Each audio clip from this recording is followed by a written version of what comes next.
Hi friends, welcome to GSSB Guru. આજે આપણે સબ ઓવરસીયરના પેપરમાં પૂછાયેલા ગણિતના એક્ઝામ્પલની ચર્ચા કરીશું. તો આપણે પહેલું એક્ઝામ્પલ જોઈએ. તો પહેલું એક્ઝામ્પલ એમ કહે છે કે પાણીના ટાંકા ઉપર 3 નળ બેસાડવામાં આવેલા છે. બરોબર છે. 3 નળ આ પ્રમાણે લખીએ. જુઓ, A, B, C કોઈ બી લઈ શકો તમે.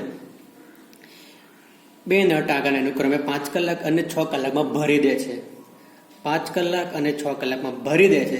જ્યારે ત્રીજો નળ 3 કલાકમાં ખાલી કરી દે છે. ત્રીજો નળ 3 કલાકમાં ખાલી કરી દે છે. બરોબર છે. તો ટાંકી ભરાતા કેટલો સમય લાગે? બરોબર. હવે આપણે ત્રણના આપણે લસા, તમને લસા તો કાઢતા આવડતા જ હશે. તો આપણે લસા આ રીતે કાઢવાનો. એટલે ટેકનિક છે, આ શોર્ટ ટ્રીક. હવે આ ત્રણેયનું કરી કઈ રકમ ત્રણેયમાં આવે? તો પહેલી રકમ 30 આવે. બરોબર. આ બધા ત્રણેયનો લસા 30 થાય. હવે 5 6 30, 6 5 30, 10 તરી 30. બરોબર છે. હવે શું કીધું છે? પહેલા બે નળને ભેગા કરીને, તો 6 5 11. ત્રીજો નળ શું કે ખાલી કરવામાં, એટલે એને માઇનસ લીધો અને ટોટલ 30. બરોબર. 11 - 10 એટલે 1 30. તો શું આવ્યો? 30 આન્સર આવ્યો. તો 30 કલાકમાં આ ટાંકીને સમય લાગે પૂરેપૂરી ભરાતા. બરોબર. નેક્સ્ટ એક્ઝામ્પલ એમ કહે છે કે એક લંબચોરસની પરિમિતિ 360 મીટર છે. આ એક લંબચોરસ છે, એની પરિમિતિ એટલે તમને ખબર જ છે ને, ચારે બાજુઓનો સરવાળો. બરોબર. આ ચારે બાજુ જે છે ને એનો સરવાળો 360 મીટર આપેલો છે. બરોબર. અને બગીચાનું ક્ષેત્રફળ, આ ક્ષેત્રફળ કહેવાય, જ્યાં આપેલું છે 8000 ચોરસ મીટર. બરોબર. હવે તો આપણે શું જોવાનું? બગીચાની લંબાઈ કેટલા મીટરની હોય. બરોબર. તો પછી આપણે કઈ રીતે શોધીશું? હવે લંબચોરસમાં એવું કહે છે કે સામસામેની બાજુઓ સરખી હોય. બરોબર. સામસામેની બાજુઓ સરખી હોય તો આપણે આ પ્રમાણે કરી શકીએ. આ 100 લીધા, આ 100 200, 80 ને 80. તો 100 200 અને 80 60, એટલે આપણો જવાબ 360 આવી ગયો. તો આ ફીટ બેસે છે. બરોબર. પછી ચોરસ મીટર બી જોવું પડે ને કે ફીટ બેસે નહીં બેસતું. તો ચોરસ મીટર એટલે લંબાઈ ગુણ્યા પહોળાઈ, આ બંનેનો ગુણાકાર એટલે 100 × 80 એટલે 8000 ચોરસ મીટર. હા, આ પરફેક્ટ આપણા જોડકામાં બેસે છે. તો શું કીધું છે? તો બગીચાની લંબાઈ શોધો. બગીચાની લંબાઈ 100 મીટર આવે. બરોબર. હવે જો કોઈને લાગે કે 80 બી લખે, કારણ કે આવો બી લંબચોરસ આપી શકે, આના કોઈને આના 100 લેવું હોય, કોઈને આના 80 લેવી શકવું હોય તો લઈ શકે, પણ અહીંયા 80 જવાબ આપ્યો નથી, જોઈ લો. એના કારણે 80 ના લઈ શકીએ. બરોબર. તો આપણો આન્સર આવે લંબાઈ 100 મીટર. હવે 200, તમે કહ્યું કે 200 બી લઈ શકાય, પણ એમાં એમ લખ્યું હોત બગીચાની કુલ લંબાઈ. જો બગીચાની કુલ લંબાઈ પૂછી હોત તો આપણે 200 મીટર જવાબ આવે.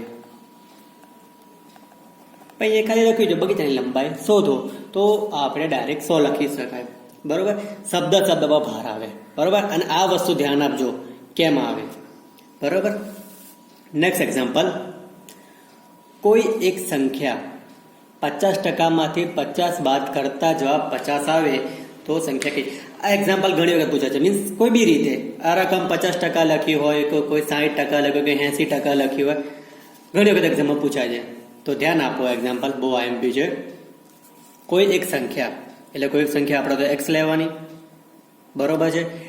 એના 50% માંથી 50 બાદ કરતા, આ 50 બાદ કરતા જવાબ 50 આવે.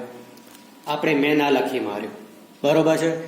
હવે આ 50 આ બાજુ જાય તો કેટલા થઈ ગયા? 100 થઈ જાય.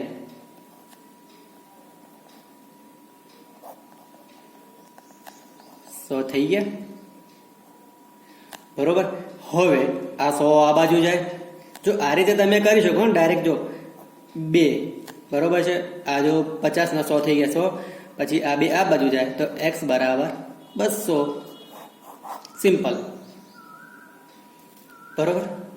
આ રીતે બી તમે આન્સર લાવી શકો. નકર કોઈને આ રીતે ના ફાવતું હોય તો બીજી આ રીતે બી થઈ શકે. તો કોઈને વધારે કેલ્ક્યુલેશન કરવું હોય, જો 100 ગુણ્યા 100, આ નીચે 50 ગયા તો x બરાબર 200. આ કેલ્ક્યુલેશન એક સ્ટેપ વધી જાય અને આ સ્ટેપ ઘટી જાય. બરોબર. કેલ્ક્યુલેશન પર ડિપેન્ડ છે કે તમારે કઈ રીતે કેલ્ક્યુલેશન કરવું. Next example. આ એક્ઝામ્પલ બહુ આઈએમપી છે, બહુ રિયર કેસમાં એક્ઝામ્પલ પૂછાય છે, તો ધ્યાનથી આ એક્ઝામ્પલને શીખવું.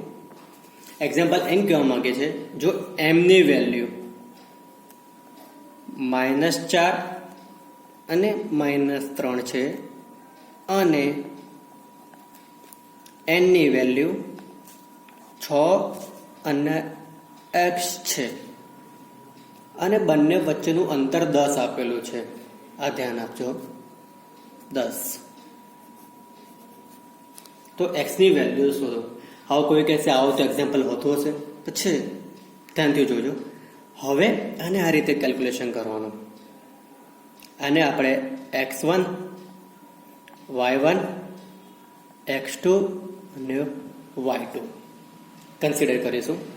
હું આ લોંગ મેથડમાં જોઉં છું, તમને જે જે ખબર પડે પછી શોર્ટમાં તમારે તે શીખી લેવાનું. જુઓ, પછી સોલ્યુશન એમ કહે છે બંને વચ્ચેનું અંતર. ડાયરેક્ટ ફોર્મ્યુલા આ રીતે એપ્લાય કરો. આ ફોર્મ્યુલા તમે યાદ રાખજો, બહુ આઈએમપી છે. x1 - x2 નો સ્ક્વેર પ્લસ y1 - y2 નો સ્ક્વેર. બહુ આઈએમપી એક્ઝામ્પલ છે. જે તમે ત્રિકોણના જે એક્ઝામ્પલ હતા ને સ્ટાર્ટિંગમાં, ત્રિકોણનું જે અંતર શોધવા માટેનું આ એ એક્ઝામ્પલ છે. આગળ વધીએ. મેં તમને શીખવાડ્યું બંને વચ્ચેનું અંતર આ છે. વેલ્યુ પુટ કરવાની આ રીતે 10 અંડર રૂટમાં એક્સની વેલ્યુ આપણે -4, પછી x1 x2 ની વેલ્યુ 6 નો સ્ક્વેર પ્લસ -3 - x નો સ્ક્વેર. બરોબર. હવે આ અંડર રૂટ આ બાજુ આવી જાય એટલે શું છે? સ્ક્વેર થઈ જાય. બરોબર. તો આપણે 100 પછી -10 નો સ્ક્વેર પ્લસ આ શું કહેવા માંગે છે તમને ખબર છે? આ અવયવનો ભાગ છે. આ સ્ટેપ છે એક અવયવનો ભાગ છે. યાદ આવ્યું? અવયવનો ભાગ કઈ રીતે? જુઓ, આપણે કરતા હતા ને x² x + y નો સ્ક્વેર. આ પ્રમાણે આપણે મેથડ શીખેલા. તો x² + 2xy + y². બરોબર. x - y x² - 2xy + y². બરોબર. આ એપ્લાય અહીંયા કરવાનું છે. બરોબર. તો આપણે આ જે અવયવ પદ છે અહીંયા એપ્લાય કરીશું. બરોબર. હંમેશા સ્ક્વેરની અંદર માઇનસમાં જે પ્લસ થઈ જાય. તો -3 નો સ્ક્વેર એટલે 9 નો square, minus minus plus. Okay. તો પ્લસ 6x. આ ઓલવેઝ પ્લસમાં જ આવે એટલે x². નો સોરી. હવે 100 જે મેં પહેલાં કીધું એ હંમેશા જે સ્ક્વેરની અંદર માઇનસમાં હોય પ્લસ થઈ જાય. +9 + 6x + x². ઓકે. હવે આ 100 આ બાજુ આવી જાય એટલે માઇનસ થઈ જાય એટલે આ બંને આપોઆપ ઉડી જાય. તો આપણું સ્ટેપ આ પ્રમાણે રહ્યું, 9 + 6x + x². હવે આનો અવયવ બહાર પાડવાનો. એક્ઝામ્પલ ઘણી વખત પૂછાય છે. બરોબર છે. હવે આ બંનેનો ગુણાકાર 9 × 9. બરોબર છે. તો એ બંનેનો ગુણાકાર કરી આ એ વેલ્યુ આવી જોઈએ, બરોબર. જે 3 એકા 3 તરી 9 એટલે 3 તરી 9 એટલે 6 આન્સર આવી ગયો. તો આ પ્રમાણે આપણે આન્સર લખી શકીએ x પ્લસ 3. હવે આને ઓરિજિનલ વેલ્યુમાં આપણે ડિસ્કાઉન્ટ કરીએ તો x માઇનસ 3. તો આપણો જવાબ શું આવે? x ની વેલ્યુ -3. આપણે શું શોધવાનું હતું? x ની જ વેલ્યુ શોધવાની હતી, તો આપણને મળી ગયો -3 જવાબ. આ પ્રમાણે આ એક્ઝામ્પલ કરવાનો હતો.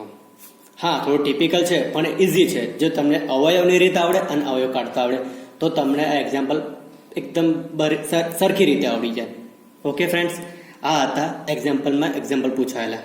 થેન્ક યુ ફ્રેન્ડ્સ વિડીયો જોવા માટે.